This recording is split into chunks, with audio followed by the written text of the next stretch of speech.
So today we're going to talk about liquidity. For years you would have heard us talk about keeping your portfolio liquid, but obviously there are quite a few areas that you need to look at when you're considering the liquidity of a portfolio. Of course, the first thing we need to look at is cash, and in cash we're really looking at two things. One, of course, being the availability of your capital.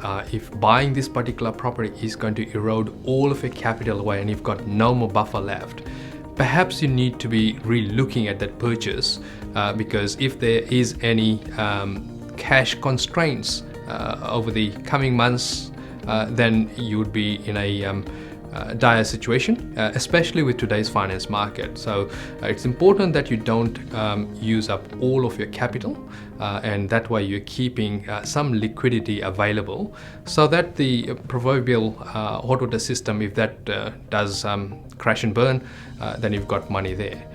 The other bit of liquidity that I want to talk to you about is obviously keeping the equity that you acquire in the property liquid. So what I mean by that is going back to your lender and perhaps setting up a line of credit on the available equity that you create in the property, whether it is via renovations or whether it is purely because of market movement. And the reason you want to do this is that it allows you to be more reactive to opportunities down the track. And also, when lending changes down the track, you are the person that has got the most cash, and usually at that time the people with available cash are able to capitalize on opportunity. Obviously you need to be choosing a lender where the lender is allowing you to access the equity. So this is something that you need to evaluate well ahead of time, preferably when you are purchasing the property itself.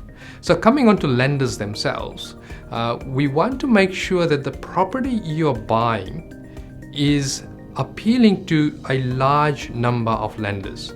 And the reason we do that is over a period of time you may want to change lenders, or you may also want to offload the property. So if the property is only going to be funded by specific lenders, and a good example of this would be studio apartments in the inner city, and you will find that studio apartments during the different phases of the property cycle will have a lot harder lending, especially if the property market is slowing down.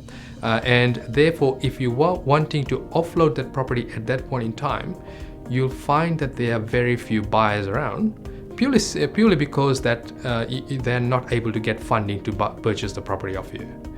So obviously we need to be looking at the lender and how versatile they are, what products they have, and equally importantly, looking at how much they will lend against that property.